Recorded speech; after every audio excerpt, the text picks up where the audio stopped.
Lembaga Perlindungan Saksi dan Korban LPSK memberikan perlindungan darurat kepada tersangka Barada Richard Eliezer atau Baradae. Perlindungan darurat mulai diberikan per tanggal 12 Agustus 2022 agar tersangka Eliezer memiliki hak yang sama seperti terlindung yang lain. Perlindungan darurat ini berlaku selama seminggu sebelum keputusan paripurna LPSK yang akan dikeluarkan pada Senin esok. LPSK juga meminta kepada Polri agar menjaga keselamatan Baradae selama proses hukum berlangsung. Pasalnya Baradae merupakan saksi kunci dalam peristiwa tersebut.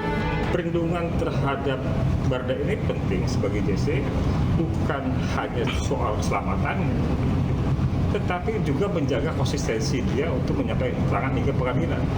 Ya, kita jangan hanya lihat hari ini ada di proses penyidikan, tapi 3-4 bulan ke depan dia akan menjadi pihak di pengadilan. Pertanyaannya, apakah Baradae kita harapkan tetap selamat di persidangan? Apakah Baradae tetap mempertahankan keterangannya di BAP hari ini atau tidak? Gitu. Nah, sementara itu salah satu tugas fungsi LPSK adalah membangun komunikasi hubungan dengan terlindungnya supaya dia tetap mempertahankan keterangannya itu. Keputusan berbeda diberikan LPSK kepada Putri Chandrawati, istri tersangka pembunuhan Brigadir Joshua Irjen Verdi Sambo. LPSK menyatakan tidak bisa memberikan perlindungan kepada Putri sejak Polri menghentikan penyidikan atas laporan dugaan pelecehan seksual kepada Putri Chandrawati. Sementara Jaksa Agung telah menyiapkan 30 jaksa penuntut umum untuk menangani kasus dugaan pembunuhan Brigadir Joshua. Kejaksaan Agung akan memberikan sanksi tegas jika para JPU tersebut tidak profesional dalam menangani kematian Brigadir Joshua Huta Barat.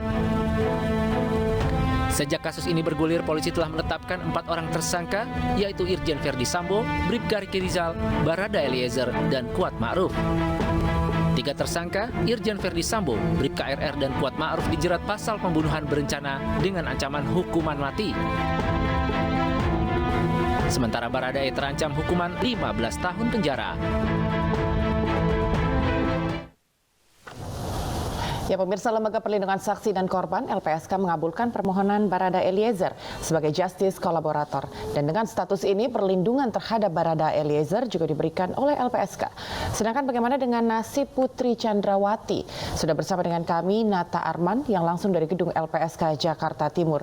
Ya, Arman, Nata, apakah saat ini Putri Chandrawati juga diberikan perlindungan oleh pihak LPSK? Seperti apa update terbarunya? Baik, Nagita dan pemirsa, terkait dengan status perlindungan istri Verdi Sambo yang sampai dengan saat ini masih belum diketahui pasti karena memang akan dilakukan konferensi pers pada nanti siang, pada pukul 1 siang nanti.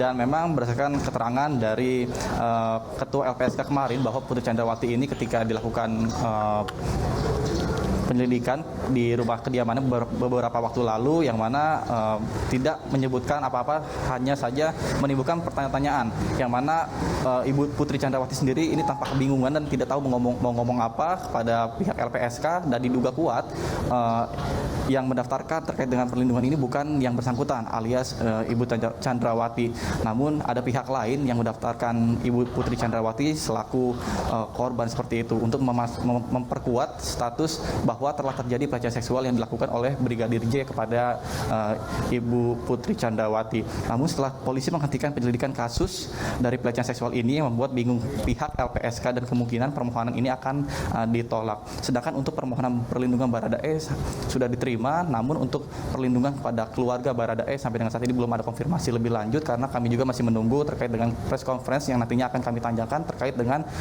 perlindungan dari pihak keluarga Baradae.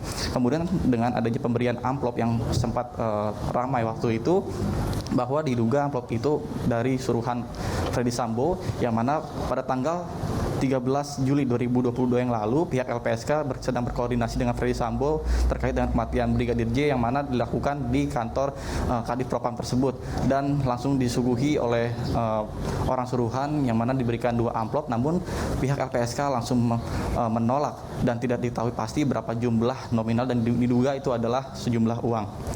Kemudian dengan saat ini Barreskrim telah menetapkan keempat tersangka kasus pembunuhan penembakan almarhum Brigadir J, dan mereka ini adalah Kadif Propam sendiri yakni selaku dalang dari pembunuhan. kemudian ada Richard Eliezer atau Baradae, kemudian asisten rumah tangga sekaligus supir Kuat Ma'ruf alias KM, kemudian Brigadir RR alias Ricky Rizal. Dengan kasus ini Baradae dijerat dengan pasal 338 KUHP tentang pembunuhan junto 55 dan 56 KUHP. Kemudian Freddy Sambo sendiri dan Brigadir RR dipersangkakan dengan pasal 340 KUHP tentang pembunuhan berencana, subsider pasal 338 dengan hukuman ancaman penjara seumur hidup maksud kami, atau hukuman mati. Kembali ke studio.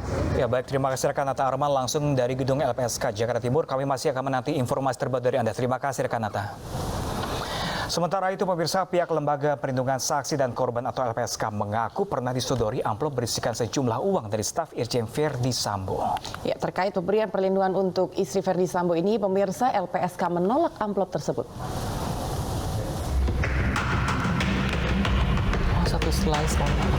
Peristiwa penolakan amplop dialami oleh petugas LPSK saat bertemu dengan tersangka Irjen Pol Verdi Sambo di kantor Divisi Propam Polri, Kebayoran Baru, Jakarta Selatan pada 13 Juli lalu.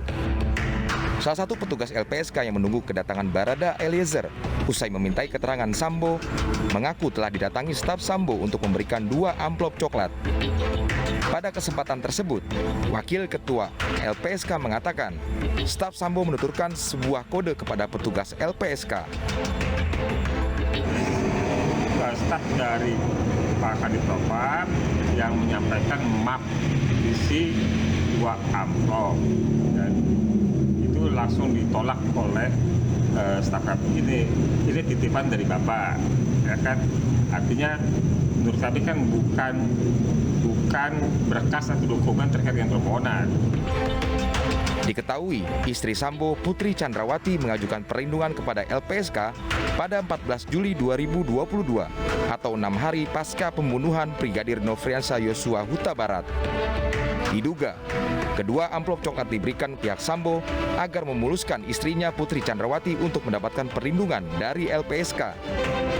Namun, LPSK menyatakan tidak bisa memberikan perlindungan kepada istri Sambo karena Polri telah menghentikan penyidikan laporan dugaan pelecehannya.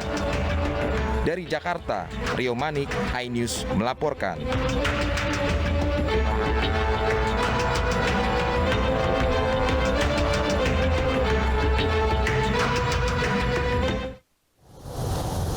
Pemirsa, pada Jumat kemarin Barreskrim Polri resmi menghentikan penanganan kasus dugaan pelecehan seksual dan ancaman pembunuhan terhadap istri Verdi Sambo, Putri Chandrawati, dengan terlapor Brigadir Joshua.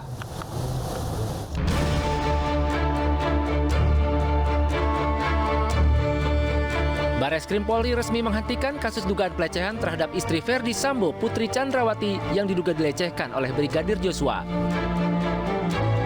Menurut Barreskrim Polri, kasus tersebut dihentikan karena tidak ditemukan peristiwa pidana usai dilakukan gelar perkara. Berdasarkan hasil gelar perkara tadi sore, kedua perkara ini kita hentikan penyidikannya karena tidak ditemukan peristiwa pidana. Ya, bukan merupakan peristiwa pidana, sebagaimana rekan-rekan ketahui bahwa saat ini juga Barreskrim menangani LP atau laporan polisi terkait dugaan pembunuhan berencana dengan korban almarhum Brigadir Joshua.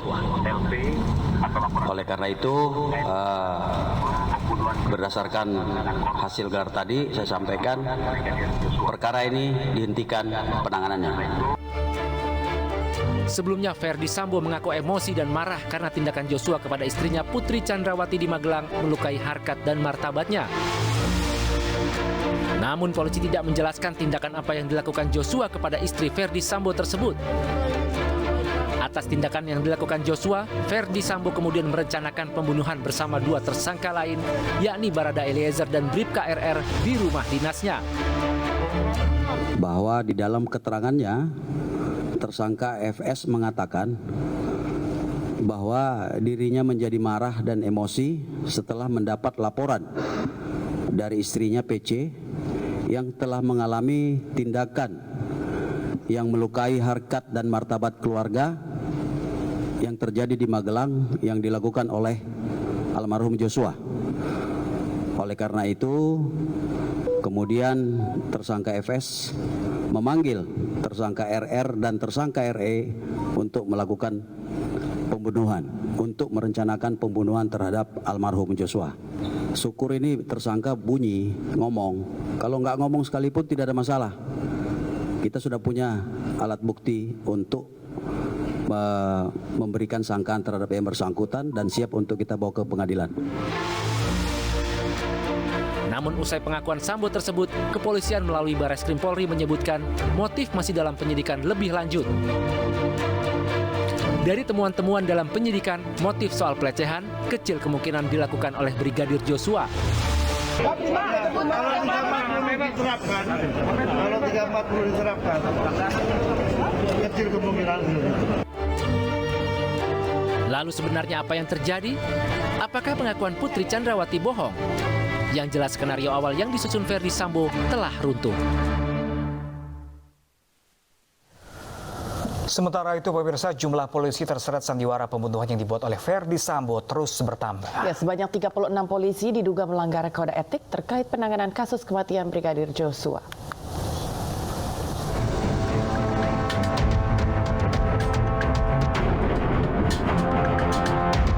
Enam polisi dinilai tidak profesional menangani kasus kematian Brigadir Joshua. Mereka diduga terlibat menghilangkan barang bukti hingga menghalangi penyelidikan kasus.